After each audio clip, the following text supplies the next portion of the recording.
मन को धर्मशास्त्रों ने बंदर कहा है। मनो मरकट, मन बंदर है। और बंदर उसे क्यों कहा गया है? क्योंकि वो शांत रहना जानता ही नहीं है, ठहरता ही नहीं है एक क्षण को। मनोवैज्ञानिक कहते हैं कि हमारे मन के ठहरने की क्षमता सिर्फ 3 सेकंड है।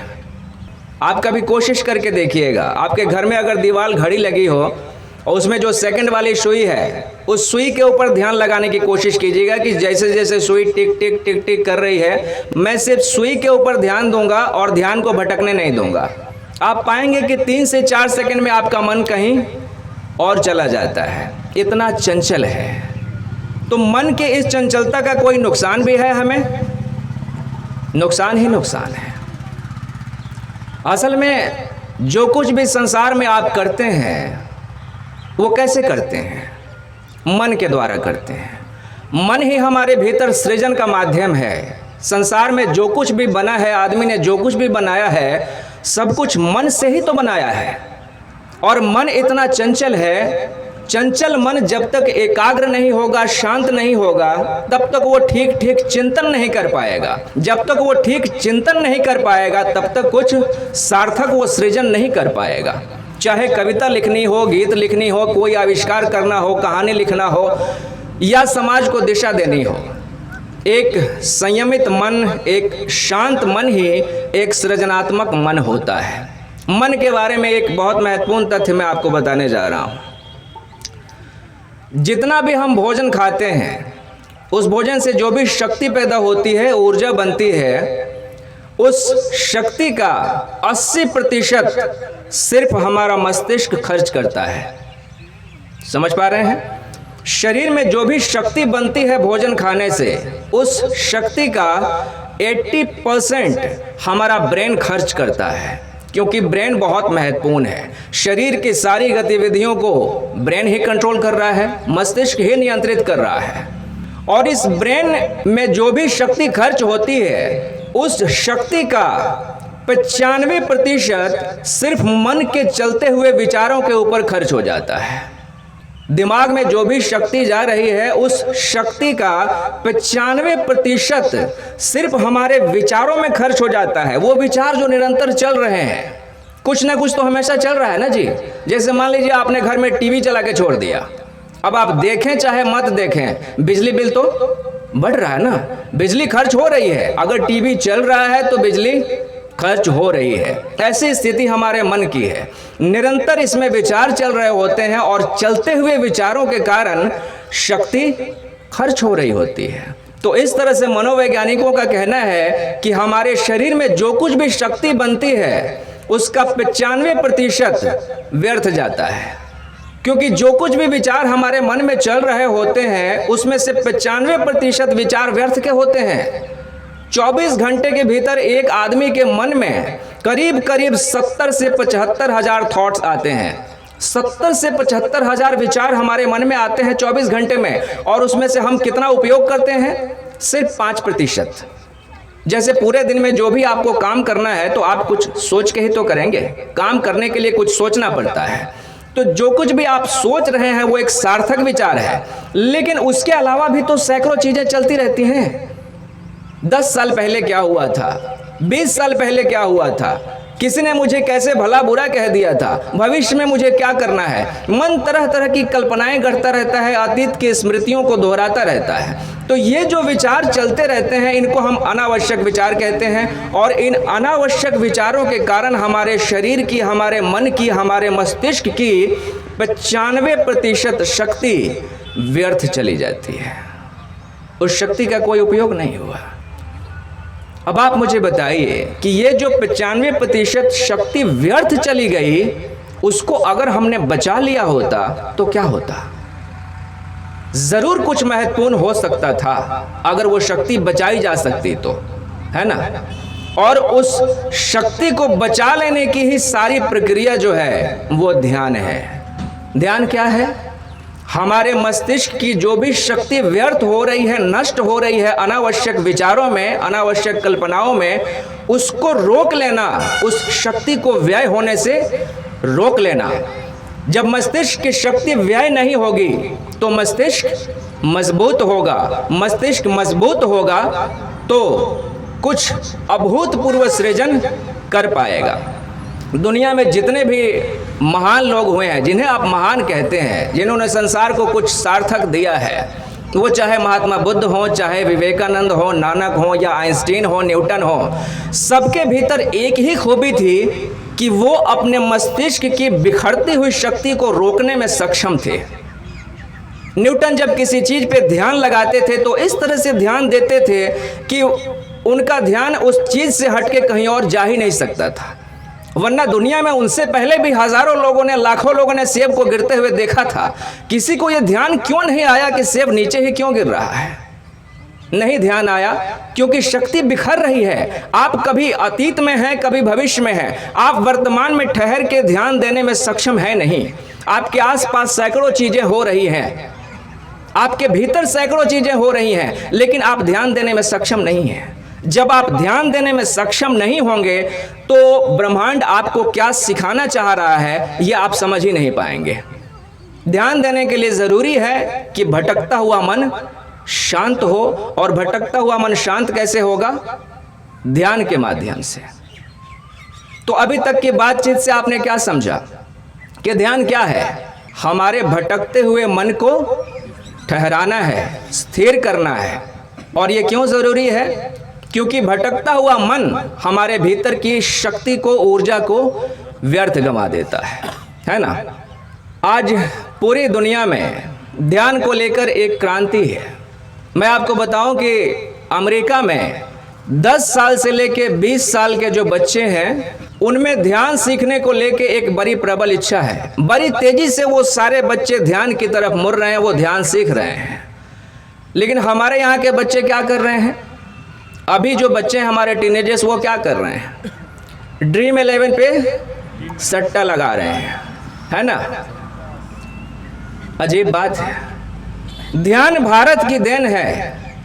ध्यान की खोज भारत ने की है, और भारत के लोग ही आज ध्यान को लेके ऐसे हो गए हैं जैसे कि ध्यान से उनको कुछ लेना देना ही नहीं है। आपने सुना है कि मध्यकालीन भारत में बड़े विदेशी आक्रमण हुए और यहाँ से खूब सारा सोना लूट के लोग बाहर ले गए। आपको पता है ये सारे आक्रांता यहाँ पे क्यों आए थे? सोना दूसरे देशों में भी था, लेकिन भारत में सोने को कहाँ रखा जाता था? मंदिरों में रखा जाता था। मंदिरों में लाखों लाखों टन सोना रखा जाता था। तो वो जो विदेशी आते थे यहाँ से व्यापार करने के लिए, वो जाते थे मंदिर घूमने और देखते थे कि भैया सोना, यहाँ तो सोना ही सोना पड़ा है। सोने की घंटी, सोने का चैन, सोने की भगवान की मूर्ति, इतना सारा सोना, और लोगों को कोई फर्क ही नहीं पड़ता। किसी को डर ही नहीं है कि कोई सोना उठा के ले जाएगा। अब ये जा के वहाँ बताते थे अपने राजाओं को कि सोना तो वहाँ ऐसा ही पड़ा हुआ है, तुम कहाँ यहाँ वहाँ भटक रहे हो लूटपाट करने के लिए। अरे भारत में जाओ, मंदिरों पे हमले करो। ये भारत के लोगों का भोलापन था। सोने जैसी चीज मंदिर में नहीं रखी जाती है। मंदिर में भगवान रखे जाते हैं। सोना खजाने में रखा जाता है, सोना तिजोरी में रखा जाता है। तो जैसे विदेशी आए और भारत का सोना लूट के ले गए, ठीक वही स्थिति है। आज हमारे पास जो आध्यात्मिक संपदा है, हमारा जो आध्यात्मिक खजाना है, वो विदेशी लूट रहे हैं, उसको ग्रहण कर रहे हैं। आज पूरी दुनिया में देखिए तो भगवत गीता के ऊपर रिसर्च हो रहा है। पूरी दुनिया भगवत गीता के पीछे जा रही है। भगवत गीता के एक एक श्लोक को समझने की कोशिश हो रही है। और हमारे यहाँ कितने लोग भगवत गीता पढ़ रहे हैं? कोई ज़रूरत महसूस नहीं होती हमारे भगवत गीता पढ़ने की। हम बस यूं ही चिल्लाए चले जाते हैं कि हमारा भारत महान है, हमारे यहाँ कृष्ण हुए, हमारे यहाँ राम हुए। चिल्लाने से क्या हो जाएगा? आप चिल्लाते रह जाएंगे और आपकी जो संपदा है वो दूसरे लेके चले जाएंगे। आपको पता है कि अमेरिका ने भारत की बहुत सारी चीज़ों के ऊपर पेटेंट करवा लिया है। ऐसा क्यों हो गया? क्योंकि हम उन चीज़ों को लेके अन्यमनस्क थे, हम इग्नोरेंट थे, हमने उनका महत्व नहीं समझा। ध्यान जीवन की सबसे महत्वपूर्ण चीज़ है, दुनिया की सबसे शक्तिशाली प्रक्रिया है। बड़ी तेजी से मानसिक मरीज आज पूरी दुनिया में बढ़ रहे हैं। मेंटल डिसऑर्डर्स जिसे कहते हैं, वो आज पूरी दुनिया में बहुत तेजी से बढ़ रहे हैं। भारत ने दुनिया को योग दिया है, भारत के पास योग है। भारत ने दुनिया को ध्यान सिखाया है, भारत के पास ध्यान है, और आज इस भारत में मानसिक मरीजों की संख्या करोड़ों में है, करोड़ों में। छोटी उम्र के बच्चे, 14 साल से लेके 24 साल के बच्चे, भारत में 25% टीनेजर्स जो हैं आज वो मानसिक रोगों के शिकार हैं। 25% टीनेजर्स, बहुत बड़ी संख्या है ये। 14 साल 15 साल की उम्र के बच्चे जो हैं वो डिप्रेशन के शिकार हो रहे हैं और सुसाइड कर रहे हैं। लॉकडाउन के बाद से तो आप देखेंगे सुसाइड की संख्या इतनी तेजी से बढ़ गई है। इसका कारण क्या है? कारण यह है कि आदमी अपने मन को कंट्रोल करने में सक्षम नहीं है। जब भी आपका मन शांत होता है तो आपको एक सुखद अनुभूति होती है, जिसे आप सुख और दुख कहते हैं। उसकी परिभाषा क्या है? बहुत सीधी सादी परिभाषा है। जब भी आपका मन अशांत होना शुरू हो जाता है तो आप पाते हैं कि दुख बढ़ रहा है, आपको दुख की अनुभूति होती है। किसी भी कारण से अगर मन अशांत हो जाए तो यह दुख की अनुभूति है, और मन अगर शांत हो जाए किसी भी कारण से तो आप पाएंगे कि सुख मिल रहा है, अच्छा लग रहा है। जब आप फिल्म देखते हैं तो आपको अच्छा क्यों लगता है? क्योंकि पूरा ध्यान जो है वो फिल्म के ऊपर कंसंट्रेट हो गया है, मन का भटकाव ठहर गया है। भटकाव ठहर गया है, इसलिए वो चीज आपको अच्छी लग रही है। आप फिल्म देख रहे हैं और उसी समय आपके पास एक फोन आ जाए कि आपके पिताजी की तबीयत बहुत ज़्यादा खराब है, उनका एक्सीडेंट हो गया है। क्या वो फिल्म आपको अच्छी लगेगी? अभी तक वो अच्छी लग रही थी, लेकिन अब वो अच्छी नहीं लग रही है। क्यों? क्योंकि जैसे ही आपने खबर सुनी, मन चंचल हो गया, है ना। मन ने कल्पनाएं गढ़ने शुरू कर दी कि पता नहीं अब उनका क्या होगा। मन में चिंताएं आ गई, मन में भय आ गया, मन चंचल हो गया, इसलिए दुख की अनुभूति देने लगा है। तो सुख और दुख की सीधी सादी परिभाषा है कि मन जब अशांत है तो दुख है, और मन जब शांत हो गया तो सुख है। बहुत सीधी सादी परिभाषा है। आप सभी स्टूडेंट्स हैं, और स्टूडेंट्स की लाइफ में एकाग्रता का, कंसंट्रेशन का क्या महत्व है, ये मुझे समझाने की ज़रूरत नहीं है। अगर आप विद्यार्थी हैं तो आपके लिए सबसे ज़्यादा महत्वपूर्ण बात क्या है कि आप जल्दी से जल्दी किसी चीज़ को ठीक तरीके से सीख लें। यही ना। जो बच्चे टॉप होते हैं वो क्यों टॉप होते हैं? क्योंकि वो तेज़ी से चीज़ें सीख लेते हैं। ना सिर्फ सीख लेते हैं बल्कि सीखी हुई चीज़ उनके भीतर इकट्ठी भी रहती है, वो गहरे अचेतन में, गहरे स्मृति में पहुंच जाती है। किसी भी चीज़ को सीखने के लिए सबसे ज़रूरी बात क्या है? आपके मन का एकाग्र होना, है ना। जैसे मैं आपको कहूं कि सुई में धागा डालिए, सुई को हिलाते हुए उसमें धागा डालना है, क्या ये बात संभव है? ये बात संभव नहीं है। धागा डालने के लिए सुई को ठहराना होगा। जितना ही ज़्यादा सुई ठहरेगी अच्छे से, उतना ही धागा डालना उसमें संभव होगा। सीखने की प्रक्रिया कुछ ऐसी ही है, जिसे हम लर्निंग प्रोसेस कहते हैं, वो ऐसा ही है। हमारा चंचल मन जितना ही ज़्यादा एकाग्र होता है, शांत होता है, उतना ही सीखी हुई बात हमारे भीतर आसानी से अंदर जाती है और गहरे जाके बैठ जाती है। आप क्लासरूम में बैठे होते हैं, कई बार आपका ध्यान जो है वहाँ पे लगता नहीं, मन यहाँ वहाँ भटक रहा होता है। सर क्या बोल गए, ध्यान ही नहीं आता। कई बार आप पढ़ रहे होते हैं और मन कहीं और है, आप 10 लाइन पढ़ जाते हैं, लेकिन लगता है अरे क्या हो गया, फिर से उसको पढ़ने की ज़रूरत पड़ती है, क्योंकि मन चंचल था और जो बात सीखी जा रही थी वो बात भीतर नहीं जा पाई। सुई हिल रही थी, इसलिए धागा अंदर नहीं गया। मन को ठहरना होगा, एकाग्र होना होगा कोई भी चीज़ सीखने के लिए, है ना। स्वामी विवेकानंद के बारे में हम सभी ने ये सुना है कि वो कोई भी चीज़ बहुत जल्दी सीख लेते थे। एक बार जब कोई चीज़ वो सीख लें तो दोबारा उन्हें रिपीट करने की, दोहराने की ज़रूरत नहीं पड़ती थी। क्यों नहीं पड़ती थी?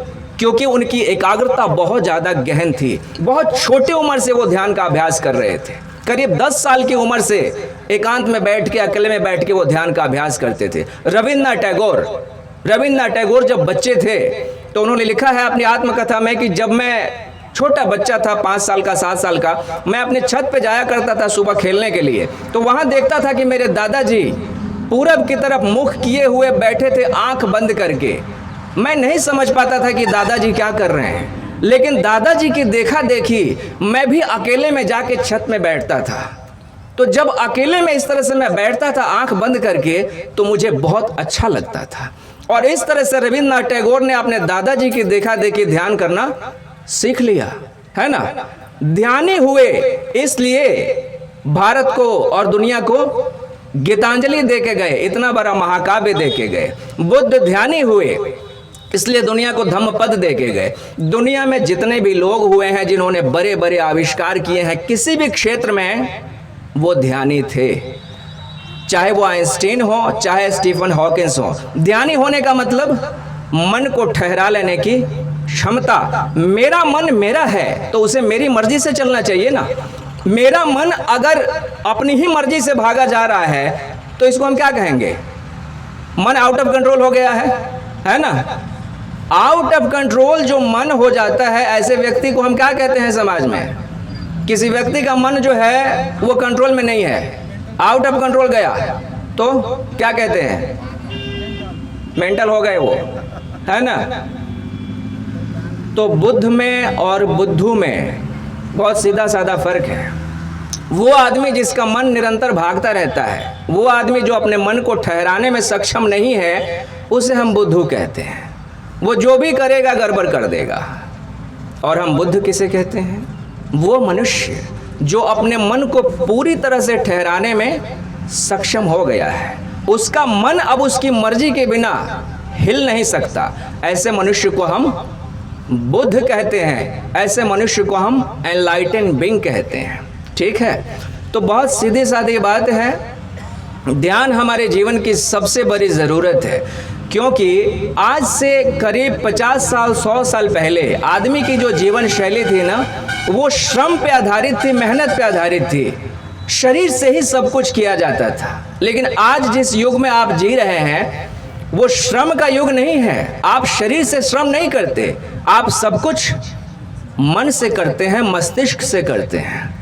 तो मन और मस्तिष्क से जब सारी चीज़ें की जा रही हैं तो स्वाभाविक है कि आज हमारे मन के ऊपर बहुत ज़्यादा बोझ है। मन को बहुत ज़्यादा चिंतन करना पड़ता है, बहुत ज़्यादा सोचना पड़ता है। और मन जब इतना ज़्यादा सोचता है और चिंतन करता है तो मन एक कंटिन्यूअस जो भागदौड़ है ना, उसमें उलझ जाता है। तो इतनी भागदौड़ है मन की, इतनी चंचलता है मन की, लेकिन मन को ठहराने की विधि हमें कोई नहीं सिखाता। कोई सिखाता है क्या? क्या आपके स्कूलों में मेडिटेशन के क्लास होते हैं? ऐसी कोई घंटी होती है जहां आपको सिखाया जाता हो कि मन को कैसे शांत करना है, कैसे अपने मन को अपने कंट्रोल में करना है? ऐसी कोई घंटी नहीं है। यही कारण है कि हमारा मन जो है वो आज इतना बेचैन, इतना अशांत होता जा रहा है। ध्यान बहुत ज़रूरी है। जो बच्चे आज डिप्रेशन में जा रहे हैं, अपने आप को समझने में सक्षम नहीं है, छोटे छोटे बच्चे आत्महत्या कर ले रहे हैं। अभी से करीब 3 महीने पहले की बात है, एक बच्चा एक मोबाइल गेम खेल रहा था और वो मोबाइल गेम जो था उसमें वो पैसे लगाने वाली बात थी। तो उस बच्चे ने, वो 10वीं क्लास का बच्चा था, अपनी मम्मी का क्रेडिट कार्ड लिया और उस क्रेडिट कार्ड से उसने उस मोबाइल गेम के ऊपर 20,000 रुपये खर्च कर दिए। वो 20,000 रुपये उसके डूब गए, वो हार गया 20,000 रुपये।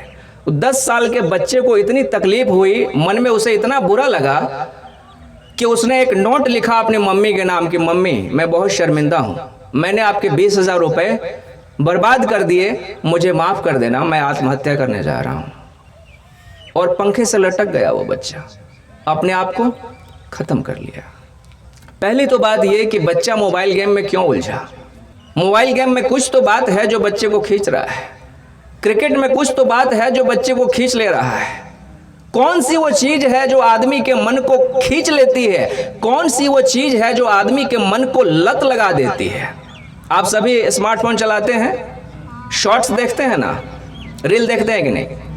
ऐसा कभी हुआ है कि आपने एक रील देखा हो और देख के मोबाइल बंद कर दिया हो? कभी भी ऐसा हुआ है? बताइए मुझे। नहीं होता है। जितना भी कम समय हो आपके पास, एक देखते हैं और उसके बाद तुरंत सरका देते हैं। अब देखते हैं दूसरे में क्या आ रहा है, दूसरा होता है, उसके बाद तीसरा। पता ही नहीं चलता कि कब समय जो है 1 मिनट से बढ़ के 10 मिनट हो जाता है और 10 मिनट कब घंटा बीत जाता है पता नहीं चलता।